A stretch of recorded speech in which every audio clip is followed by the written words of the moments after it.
आपके साथ मैं हूं अंशिका पाठक। बुलेटिन की शुरुआत करेंगे बड़ी खबर के साथ। पंजाब में धान उत्पादक किसानों को बड़ी राहत मिली है। किसानों के लिए पंजाब सरकार ने बड़ा फैसला लिया है। सीधी बुआई पर 1500 रुपए प्रति एकड़ मदद देगी सरकार। पंजाब कैबिनेट की बैठक में यह फैसला लिया गया। तो पंजाब कैबिनेट की बैठक में यह महत्वपूर्ण फैसला किसानों के लिए लिया गया है। 1500 रुपए प्रति एकड़ कहा जा सकता है कि मदद सरकार की तरफ से की जाएगी। बुआई पर सरकार देगी।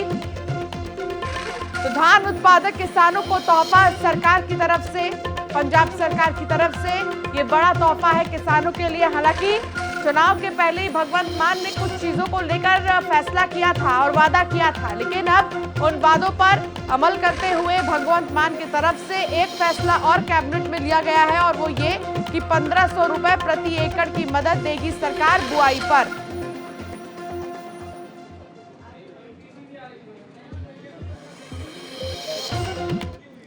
भगवंत मान सरकार के खिलाफ प्रदर्शन करने के लिए किसान मोहाली से चंडीगढ़ के लिए निकले हैं, जिसके बाद पुलिस ने उनको रास्ते में ही रोक लिया।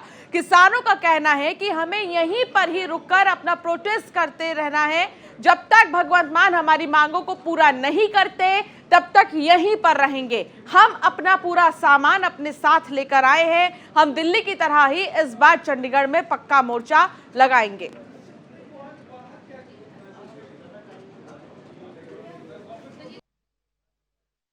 मीटिंग तो ना भज्जण जी, साडे प्रधान आ, साडे मुखी आए वे आ जगजीत सिंह डल्लेवाल सिद्धूपुर दे प्रधान, उन्हां नाल मीटिंग करन, उन्हां नाल गलबात करन। असीं तां उन्हां दे सद्दे ते आए आ। जदों सानूं साडे प्रधान जी कह देणगे मगर हट जाओ, असीं मगर हट जांगे। जे साडे प्रधान जी कह देणगे भी चंडीगढ़ नूं चाला पाओ, असीं चंडीगढ़ नूं चाला पा देंगे। असीं नाड़ां नूं अग ला के राजी नहीं, साडे भी बच्चे आ। जे असीं नाड़ नूं अग लाउणे आ तां पहिलां साडे फसलों की एमएसपी की मांग को लेकर मोहाली चंडीगढ़ बॉर्डर पर धरने पर बैठे किसान लंबी लड़ाई लड़ने के लिए तैयार हैं। किसानों के कई संगठन इस आंदोलन में शामिल हैं। इन्होंने पंजाब सरकार को अल्टीमेटम भी दिया है। उन्होंने साफ कर दिया है कि उनकी मांगे अगर नहीं मानी जाती तो उनका आंदोलन उग्र होगा, जिसको देखते हुए मौके पर भारी पुलिस बल की तैनाती भी कर दी गई है। हमारे सहयोगी ने यहाँ के हालात का जायजा लिया।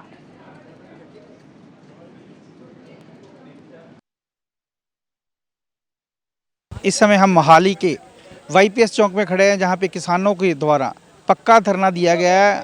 यहां आपको बता दें, ये सामने बिल्कुल चंडीगढ़ एंट्रेंस पे बैरिकेड लगे हुए हैं, जहां पे किसानों ने यहां पे धरना लगा रखा है और किसानों ने चेतावनी दे रखी है, अगर 24 घंटे में हमारे साथ कोई मुलाकात नहीं हुई तो ये बैरिकेड हम तोड़ के चंडीगढ़ की तरफ कूच करेंगे। यहाँ आपको बता दें कि किसान अपनी मांगों को लेकर अड़े हुए हैं और आप सामने तस्वीरें देख सकते हो। किसान जथेबंदियाँ यहाँ पे इकट्ठा होनी शुरू हो रखी है और अभी जैसे कि पता चला है कि किसान जथेबंदियों की अंब साहब गुरुद्वारा में मीटिंग चल रही है और उधर भगवंत मान की कैबिनेट मिनिस्ट्री भी सारी मीटिंग कर रही है। और क्या फ़ैसला आता है अभी थोड़ी देर में पता चलेगा कि कैबिनेट ने क्या फ़ैसला लिया। और अंब साहब गुरुद्वारा में भी किसानों के द्वारा यहाँ पे मीटिंग की जा रही है और क्या रणनीति आगे की बनाई जा रही है, ये अभी थोड़ी देर बाद क्लियर होगा। किसानों की तरफ से भी क्या रणनीति बनाई है, आप सामने देख सकते हो, तस्वीरें देख सकते हो। बैरिकेड लगा हुआ है, किसान जथेबंदियाँ सारे यहाँ पे पक्का धरना लगा कर बैठे हैं। कल रात से ही यहाँ पे इन्होंने धरना लगा रखा है और धरने के बाद ऐसे पता इन्होंने चेतावनी दे रही है, अगर हमारी मांगे नहीं पूरी की तो ये जो बैरिकेड लगे हैं तोड़ने हमें आते हैं। क्योंकि आपने देखा था पिछले साल दिल्ली में भी ऐसा धरना लगा था और पूरा साल किसानों के द्वारा धरना लगाया था और दिल्ली सरकार को आखिर झुकना पड़ा था। देखने वाली बात है कि अब पंजाब सरकार क्या फ़ैसला लेती है, क्योंकि पंजाब सरकार ने बोला है कि हमने तीनों फसलों के ऊपर एमएसपी दी है। मूंगी के ऊपर भी एमएसपी दी है, गेहूं के ऊपर भी एमएसपी दी है और चावलों के ऊपर भी एमएसपी दी है। भगवंत मान कल कैमरे के सामने आए और उन्होंने बोला कि मैं किसान का बेटा हूं, मुझे पता है कि किसानों की क्या क्या दिक्कत होती है, पर मैं पंजाब का पानी को बचाने की कोशिश कर रहा हूं। मेरी एक बार मान के तो चलो, क्योंकि भगवंत मान का कहना है कि किसानों की हर समस्या मैं दूर करूंगा, मुझे थोड़ा समय दो। आप देख सकते हो, तस्वीरें देख सकते हो, किसानों द्वारा यहाँ पे धरना दिया गया है और ये पक्का मोर्चा यहाँ पे इन्होंने लगा रखा है। थोड़ी देर में जब पिक्चर क्लियर हो जाएगी, कैमरामैन आकाश के साथ जसबीर सिंह। किन मांगों को लेकर आज आपने यहाँ पे धरना दिया? ਮੰਗਾਂ ਤਾਂ ਬਹੁਤ ਦੇਖੀਆਂ ਤੂੰ ਦੇਖੀਆਂ ਸਾਰੀਆਂ ਪੜ੍ਹੀਆਂ ਮੰਗਾਂ ਪੜ੍ਹੀ ਲਈਆਂ ਤੂੰ ਸਾਡੀਆਂ ਸਾਰੀਆਂ ਮੰਗਾਂ ਤਾਂ ਬਹੁਤ ਹੋਰ ਪਤਾ ਹੀ ਤੁਹਾਨੂੰ ਤਾਂ ਮੰਗਾਂ ਬਣਾ ਕੇ ਜਾਵਾਂਗੇ। क्या लगता है पंजाब सरकार के साथ आप कोई मीटिंग हुई है या उन्होंने कोई मीटिंग दी है आपको? ਟਾਈਮ ਦਿਆ ਸੀਗਾ ਖਰੀਓ 100 ਦਿੱਲੀ ਚਲ ਗਿਆ ਖਰੀਓ ਕੇਜਰੀਵਾਲ ਨੂੰ ਸਲਾਹ ਵਾਲਾ ਮਾਸ਼ਰਾ ਕਰਨ। तो आगे की आपकी क्या रणनीति आपने बनाई है? इसके बाद क्या 12 बजे का समय दिया है, उसके बाद आपकी क्या रणनीति होगी सर? ਉਸ ਤੋਂ ਬਾਅਦ इसको तोड़ देंगे, गाह चल जाएंगे। हाँ जी, इसको तोड़ेंगे। अगर भगवंत मान आपको मीटिंग का समय देता है तो फिर क्या रणनीति है? जाएंगे, साडा फर्ज बनता, ਅਸੀਂ जाएंगे। हाँ जी, हाँ जी, जो बुलाएगा जरूर जाएंगे। तो किन मांगों को लेके आप ज्यादा किन मांगों को लेके आप यहाँ पे बैठे हो? ਮੰਗਾਂ ਦੇਖੋ ਜੀ, ਇੱਕ ਤਾਂ ਮੂੰਗੀ ਬਾਰੇ ਇਹਨੇ ਕਿਹਾ ਵੀ ਉਹਦੀ ਨੋਟੀਫਿਕੇਸ਼ਨ ਜਾਰੀ ਨਹੀਂ ਕੀਤਾ ਹਜੇ ਤੱਕ ਜੀ। ठीक है। ਜਿਹੜਾ ਝੋਨੇ ਦੀਆਂ ਪਨੀਰੀਆਂ ਬੀਜ ਕੇ ਬਾਅਦ ਚ ਐਲਾਨ ਕੀਤਾ, ਝੋਨੇ ਦੀਆਂ ਪਨੀਰੀਆਂ ਜਿਹੜੀਆਂ ਹੋ ਗਈਆਂ ਕਿ 10 ਜੂਨ ਝੋਨਾ, ਹਰੇਕ ਸਰਕਾਰ ਨੇ ਸਾਨੂੰ 10 ਜੂਨ ਨੂੰ ਝੋਨਾ ਲਵਾਇਆ। ਤੇ ਬਾਕੀ ਦੇਖੋ ਜੀ, ਇਹ ਪਾਣੀ ਦੀ ਸਮੱਸਿਆ ਕਹਿੰਦੇ ਆ, ਇੱਕ ਦਰਿਆ ਚੋਂ ਕਿੰਨਾ ਟਰਾਲਾ ਰੋਜ਼ ਪਾਣੀ ਰੇਤੇ ਦਾ ਨਿਕਲਦਾ ਕਿ ਨਹੀਂ ਜੀ? ਉਹ 'ਚ ਕਿੰਨਾ ਪਾਣੀ ਹੁੰਦਾ ਤੁਹਾਨੂੰ ਪਤਾ ਹੀ ਆ, ਕਿੰਨਾ ਸੜਕਾਂ 'ਚ ਚੋਂਦਾ ਜਾਂਦਾ। ਉਹ ਸੜਕਾਂ ਵੀ ਤੋੜਦੇ ਆ ਤੇ ਪਾਣੀ ਵੀ ਬੇਕਾਰ ਹੁੰਦਾ ਆ। ਸਾਡੀ ਤਾਂ ਮੰਗ ਇਹੀ ਆ, ਝੋਨਾ ਅਸੀਂ 10 ਤਰੀਕ ਨੂੰ ਲਾਉਣਾ ਆ ਤੇ ਜਿਹੜੀ ਆਪਣੇ ਬੌਂਸ ਉਹ ਵੀ ਲੈ ਕੇ ਜਾਣਾ। ਜਿੰਨੇ ਮੰਗਾਂ ਸਾਰੀਆਂ ਲੈ ਕੇ ਜਾਣੀਆਂ। बॉन्स का साढ़ा पहला किया है, बॉन्स दबे चल। सरकार का कहना है कि हमारा ये कहना है कि 18 तरीक के बाद होना लगा, आप बोलते हो 10 तरीक का, सिर्फ 8 दिन का फर्क है। उसमें क्या ऐसा फर्क है? उसमें ऐसा फर्क है, जो बेड़ इलाका है उसमें धुंध पै जाए, धुंध उसमें झोना नहीं पकता ना, मंडी वाले मुड़ के चकते मुड़ के पनीर भी अपने कणक भी जड़ियाँ वो वढ़ भी बाने, अग ना लाओ, फिर किस तरीके होगा काम, फिर हौसला अपन दी पैन, फिर जमीन नहीं बगती ना पराली को अग लगती है। कल रात भगवंत मान का एक बयान आया, वो कहता है जितनी मर्जी सील हो उसमें हम फिर भी उठाएंगे। कहने का फर्क बहुत फर्क है जी, कहने का करने का बहुत फर्क आ। उदों इन्हें बोलना ही नहीं गा, उदों भी सानू धरने लाने पैने आ। हुण ऐतकी मंडियां बारदाना नहीं आया, मंडी कूंकला ही धरना लाया, फिर कित्थों धरना आ गया जदी? फिर बिजली बोर्ड का कितना हाल सीगा, लाइट नहीं आउंदी, फिर असीं धरना लाया, फिर किद्दां आ गई लाइट, फिर कित्थों आ जांदी लाइट? तो मसलन ये है कि जब तक आप धरना नहीं लगाते तब तक सरकार के कान के जू नहीं सकती। नहीं फिर कोई किहड़ी बाजी सरकार में मेरा धरने कोई नहीं हुंदा जी। इन्हां दा पहले काम चलाता पिया, आउंदे सारे गरीबां दी जमीनां खोड़ी शुरू कर दित्ती, 2-2 किले पट्टे आ। साडे गुआढ़ आ जी मंड चौंते दी जमीन, उन्हां दी देखो 47 ਦੀਆਂ पट्टियां दरिया च, 90 च फेर रुड़ गई। उन्हां ने फेर पट के काइयां पट के खड्डे पूर के फेर जमीन ते उन्हां ने कब्जा कर लिया। ਅਸੀਂ कब्जा ਉਹ भी नहीं होण देना, उत्थे मेरा विरोध किया। मैं धारीवाल दा, कुलदीप सिंह धारीवाल दा जो पंचायत मंत्री आ, ਉਹਦਾ ਵਿਰੋਧ भी किया सी ਇੱਥੇ। सो किसानों का कहना है कि जो पंजाब सरकार ज़मीनें वापस ले रही है उसका भी हम विरोध करेंगे और जब तक हमारी मांगें नहीं मानी जाती हम ऐसे ही एजिटेशन करते रहेंगे। कैमरामैन आकाश के साथ जसबीर सिंह। तो पंजाब के किसानों ने दिल्ली बॉर्डर जैसा मोर्चा चंडीगढ़ मोहाली बॉर्डर पर शुरू कर दिया है। किसान चंडीगढ़ मोहाली बॉर्डर पर अस्थायी मोर्चा लगाकर बैठे हुए हैं, जिसके बाद सीएम भगवंत मान किसानों के पास पहुंचे और कहा कि मिलजुल कर बात कीजिए, हर बात की समस्या का हल जरूर निकलता है। मैं भी एक किसान का बेटा हूं और जून से लगभग 10 जून में कोई फर्क नहीं है। मेरा किहड़ा पेटेंट राइट है कोई हवा दा? गुरु नानक साहब दा एक मैं वाक है, ਉਹਨੂੰ ਬਚਾਉਣ ਦੀ ਕੋਸ਼ਿਸ਼ ਕਰ ਰਿਹਾ। पवन गुरु पानी पिता माता धरत महत। कृपा करके 1 साल मेरा साथ दे के देख लो, जे घाटा पै गया मैं सरकार च मैं सारे घाटे पूरे कर दूंगा। पर ਇਹਦਾ ਮਤਲਬ ਇਹ ਨਹੀਂ ਹੈਗਾ ਕਿ ਸਾਡੇ ਕੋਲ ਟਰਾਲੀਆਂ ਤਿਆਰ ਖੜੀਆਂ ਨੇ ਜੀ, ਮੁਰਦਾਬਾਦ ਮੁਰਦਾਬਾਦ, ਚੰਗਾ ਨਹੀਂ ਲੱਗਦਾ। ਸਰ BBMP ਦਾ ਮੈਂ ਲਿਖ ਕੇ ਦਿੱਤਾ ਹੋਇਆ, ਮੈਂ ਲੋਕ ਸਭਾ 'ਚ ਕਿਸਾਨਾਂ ਦੇ ਹੱਕ 'ਚ ਸਭ ਤੋਂ ਵੱਧ ਬੋਲਦਾ ਰਿਹਾ। ਮੈਨੂੰ ਖੇਤੀ ਬਾਰੇ ਜਿੰਨਾ ਪਤਾ ਹੈ, ਮੈਂ ਮਿਰਚਾਂ ਦੀਆਂ ਓਲੀਆਂ ਤੋਂ ਲੈ ਕੇ ਮੈਂ ਪੀਟਰ ਇੰਜਨਾਂ ਦੇ ਸਲੈਂਸਰਾਂ ਦੇ ਮੂਹਰੇ ਮੱਛਰਦਾਨੀਆਂ ਲਾ ਕੇ ਸੌਂਦਾ ਰਿਹਾ। ਤੋ ਇੱਕ ਮਿੰਟ ਮੈਨੂੰ ਬੋਲ ਲੈਣ ਦਿਓ। ਸੋ ਮੈਨੂੰ ਸਾਰਾ ਪਤਾ ਹੈ ਕਿੱਥੇ ਘਾਟਾ ਪੈਂਦਾ, ਕਿੱਥੇ ਮਾਰੇ ਜਾਂਦੇ ਆ, ਕਿੱਥੇ ਠੱਗੀ ਵੱਜਦੀ ਹੈ, ਮੈਂ ਸਾਰਾ ਠੀਕ ਕਰੂੰਗਾ। ਇੱਕ ਵਾਰੀ ਮੇਰੇ ਕਹੇ ਤੇ ਮੰਨ ਕੇ ਤਾਂ ਦੇਖ ਲੈਣ। ਇਹਦਾ ਮਤਲਬ ਇਹ ਥੋੜੀ ਹੈ ਕਿ 2 ਮਹੀਨੇ ਹੋ ਗਏ ਯਾਰ ਮੁਰਦਾਬਾਦ ਦਾ ਨਾਰਾ ਨਹੀਂ ਲਾਇਆ, ਚਲੋ ਚੱਲੀਏ ਫਿਰ ਚੰਡੀਗढ़। ਇਹ ਗਲਤ ਗੱਲ।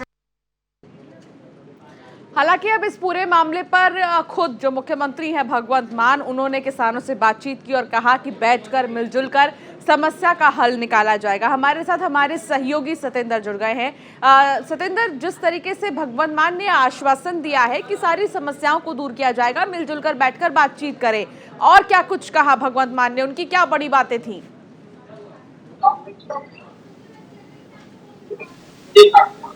तो किसानों को सीधा बहुत बुरी तरह से लताड़ दिया था। पहली बात तो ये उन्होंने सीधा कह दिया था कि ये मुर्दाबाद से मसले हल नहीं होते, अगर आपको बात करनी है तो आप तरीके से आइए और हमसे बैठ के बात कीजिए। उसके बाद किसानों ने बौखलाकर चंडीगढ़ मोहाली का जो बॉर्डर था वहां पे सब इकट्ठा कर लिया और अपने खाने पीने का सामान लेके आए और उन्होंने वहां पे जाम लगा दिया। लेकिन वो देख चुके थे कि सिंधु बॉर्डर पे कितना बवाल हुआ था, तो इसमें सरकार ने इमीडिएट मीटिंग बुलाई और पंजाब भवन में 12 बजे मीटिंग रखी गई और मीटिंग रखी गई। उसके बाद में गुरुद्वारा अम्ब साहब से वहां से 36 किसान नेताओं को बस में बैठा के ले जाया गया और डीआईजी साथ में थे और पंजाब भवन में उनकी मीटिंग की गई, जिसमें उनमें करीबन की 13 मांगे थी। 13 मांगों में से 12 मांगों पर इनकी लगभग जो है ना सहमति बनती हुई नजर आ रही है। और जो उन्होंने ये भी कहा है कि गेहूं का जो 500 रुपए बोनस जो है ना पर एकड़ के हिसाब से 500 रुपए बोनस भी मिलना चाहिए। तो करीबन इनकी ना 13 में से 12 मांगों पर सहमति बनती नजर आ रही है। लेकिन किसानों के एक बड़े नेता ने यह भी कहा है कि अभी सिर्फ सहमति बनती नजर आ रही है, किसी बात को लेकर फैसला नहीं हुआ है। अगर फैसला नहीं होता है तो अभी हमने यहाँ से अपना धरना खत्म नहीं किया, अगर फैसला हो जाता है यानी कि किसानों का यह कहना है कि सिर्फ सहमति से बात नहीं बनेगी, किसी ना किसी मांग पर फैसला पहले सरकार ले। ठीक है, बहुत शुक्रिया सतेंद्र इस तमाम जानकारी के लिए। तो लुधियाना की नई सब्जी मंडी में पार्किंग ठेके को लेकर ठेकेदार ने मार्केट कमेटी के चेयरमैन पर गंभीर आरोप लगाए हैं। आरोप है कि विभाग ने पार्किंग चलाने के नाम पर करोड़ों का घोटाला किया है। उन्होंने इसकी जांच के लिए मुख्यमंत्री भगवंत मान को शिकायत भेजी है। LRY लंबर कॉन्ट्रैक्टर कंपनी के SR हुसैन मलिक ने कहा कि 12 मार्च 2022 को सब्जी मंडी की पार्किंग का टेंडर हुआ था, जिसमें उनकी कंपनी समेत 3 कंपनियों ने भाग लिया। 23 मार्च 2022 को बिड हुई और फिर इसमें रिजर्व प्राइस 2 करोड़ 3 लाख रुपए थी। उनकी कंपनी ने प्रति वर्ष 2 करोड़ 16 लाख की बोली दी, जो सबसे ज्यादा थी। नहीं एक दसो ठेका किस चीज़ का मंडी में 4-5 तरह के ठेके ने किस चीज़ की गल कर इस तरह है। एक तो सफाई का ठेकेदार चल रहा, मैंने मिले सी कल आके, एक स्टैंड का, एक फड़ियां वाले का, 3 ठेके चलते हैं। तिना के काम मंडी बोर्ड च पेंडिंग पे ने। सैकटरी मंडी बोर्ड देख रहे हैं। असी उन्होंने डायरैक्ट क्लीयर लफ्ज़ कह दिता गया किसी ना कोई धक्का नहीं होने देना, कोई गुंडा टैक्स नहीं लैन देना। वो साडी सरकार ने जो वादे किए ने लोगों के नाल, वो वादे मंडी के एंटर करते ही लोगों तो ठगिया जाता सी, लुटिया जाता सी, वो असी बंद कराया। और आने वाले टाइम इस तरह ही चलूगा, पारदर्शी काम होना है। जी ठेकेदारी प्रथा होएगी वो भी जो प्राइवेट तौर पर मार्केट कमेटी आप कलैक्शन करना चाहती होएगी वो करेगी तो पारदर्शी होनी है। सर मैंने मानयोग मुख्यमंत्री साहब को शिकायत भेजी है कि मैंने टेंडर प्रोसेस के थ्रू सब्ज़ी मंडी पार्किंग का टेंडर डाला। सबसे ज़्यादा मैंने बिड की है, H1 बिडर हूँ। पर मार्केट कमेटी चेयरमैन जो कांग्रेस सरकार के टाइम के लगे हुए हैं वो बार बार अखबारों में ये बयान दे रहे हैं कि इस टेंडर को रद्द करना चाहिए, क्योंकि ठेकेदार ने सिर्फ 18 लाख रुपए रेट भरा है, जबकि हम मार्केट कमेटी के लेवल पे 30 लाख रुपए कलेक्शन करते हैं। लड्डू जी ने जो चेयरमैन हैं उन्होंने आज 2 साल से अपने भाई भतीजे, अपने मोहल्ले वाले, अपने प्रॉपर्टी के कारोबार के लड़के, इन सब को लगा रखा है पार्किंग की वसूली करने पे। और पिछले साल 9 महीने अंगद राय एंड कंपनी ने ठेका चलाया, उससे पहले 14 महीने लड्डू जी ने कलेक्शन की और सिर्फ 12.5 लाख रुपए प्रति महीने के हिसाब से 1.5 करोड़ रुपया साल का जमा कराया। इनको पूछो कि वो पैसा कहाँ गया। चलिए अब एक नजर डालेंगे हिमाचल प्रदेश की खबरों पर।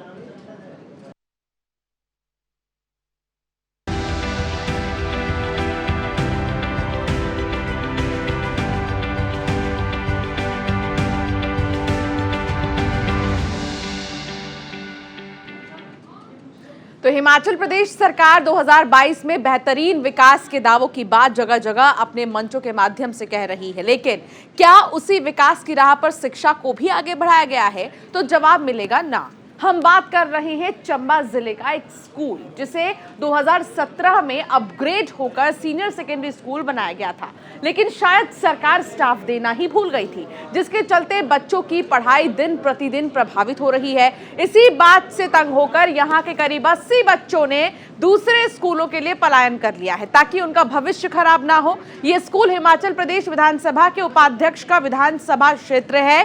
शिक्षा के हालात अगर इस विधानसभा क्षेत्र में ऐसे हैं तो अन्य विधानसभा क्षेत्रों में शिक्षा व्यवस्था कैसी होगी, ये कल्पना के परे है।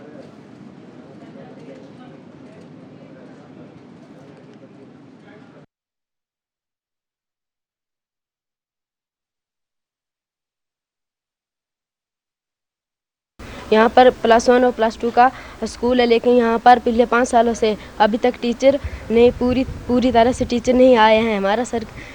मेरा सरकार से निवेदन है कि यहाँ पर टीचरों का प्रबंध किया जाए। हमारे तो हिमाचल में शिक्षा व्यवस्था अस्त-व्यस्त है। स्टाफ न होने की वजह से जो यहाँ पर बच्चे पढ़ने आ रहे हैं वो नहीं पढ़ पा रहे हैं।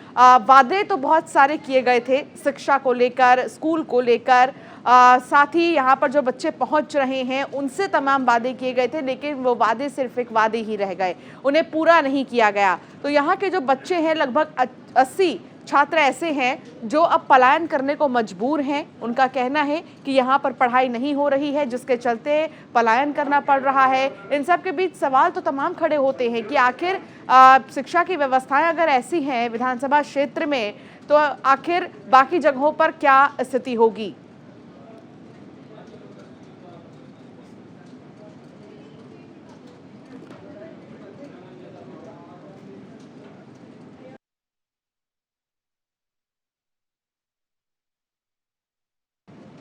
मंजूर हमारे सहयोगी हमारे साथ जुड़ गए हैं। मंजूर, आखिर स्थिति इतनी खराब क्यों है शिक्षा की हिमाचल प्रदेश में? वादे तो तमाम किए गए लेकिन वो सिर्फ वादे ही रह गए, उन्हें पूरा नहीं किया गया।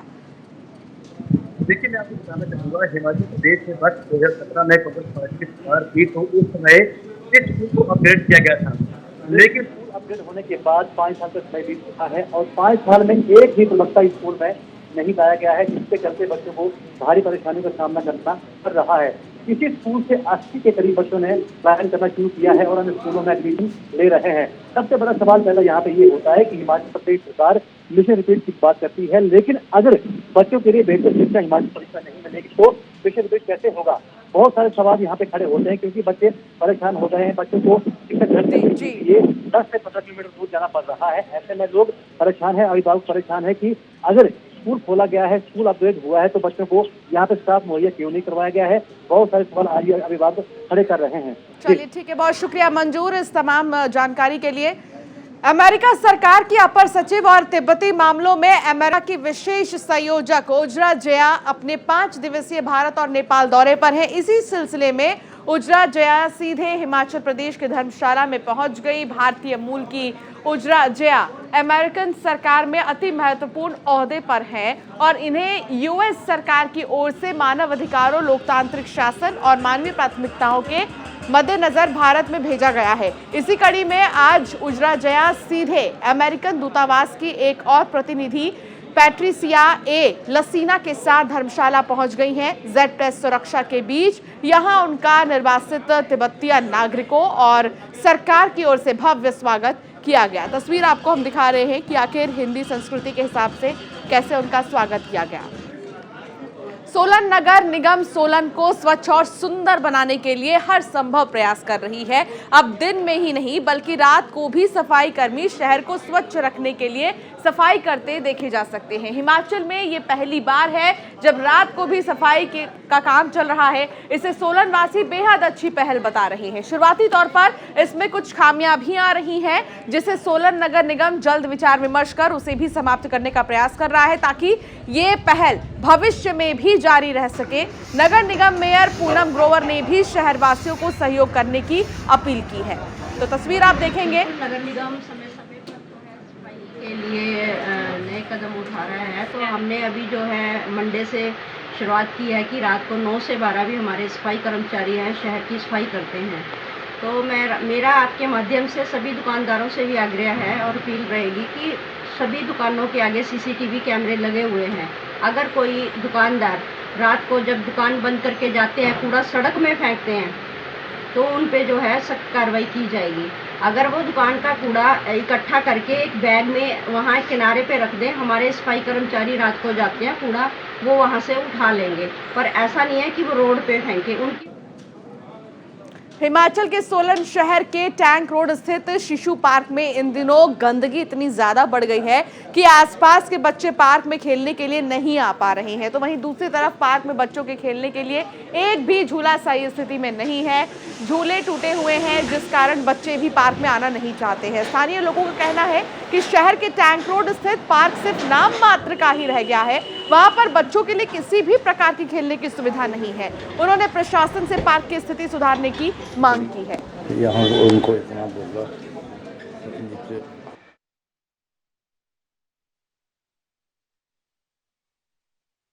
मेरी जनता से अपील है, क्योंकि शिशु पार्क के पास हम एक दिन में 3 बार गाड़ी वहाँ जाके कूड़ा उठा के आती है, उसके बावजूद भी लोग वहाँ कूड़ा फेंक रहे हैं। और जबकि डोर टू डोर जो हमारी व्यवस्था को है उसको हमने इतना स्ट्रेंथन किया हुआ है, उसके बावजूद भी वहाँ कूड़ा गिरना बड़ा दुर्भाग्यपूर्ण है। और मेरी जनता से अपील है, यदि यहाँ आपके डोर टू डोर कोई कर्मचारी नहीं आ रहा तो वो हमें बताए, हम उस व्यवस्था को सुचारू रूप से चलाएं। और यदि कुछ लोग सुबह सुबह जो सर्विस पे जाते आते जाते वो वहाँ गिर जाते हैं, लेकिन मैं हैरान हूँ कि पिछले 4 महीने से दिन में 3 बार गाड़ी वहाँ जा रही है, फिर भी कूड़ा वहाँ पड़ा होता है। तो इसमें मुझे जनता से भी अपील है कि भी इसमें हमारा सहयोग करें। ऊना के महतपुर स्थित एक निजी शराब फैक्ट्री के कर्मचारियों को पिछले 5 महीने से वेतन नहीं मिला है, जिसकी वजह से फैक्ट्री बंद होने से 100 से ज्यादा मजदूरों के रोजी रोटी के लाले पड़े हैं। मजदूरों ने फैक्ट्री को शुरू करने और वेतन दिए जाने की सीएम जयराम सरकार से गुहार लगाई है। ट्रेड यूनियन के नेता ने 30 जून के बाद जाम लगाने और सत्याग्रह किए जाने की चेतावनी भी दी है।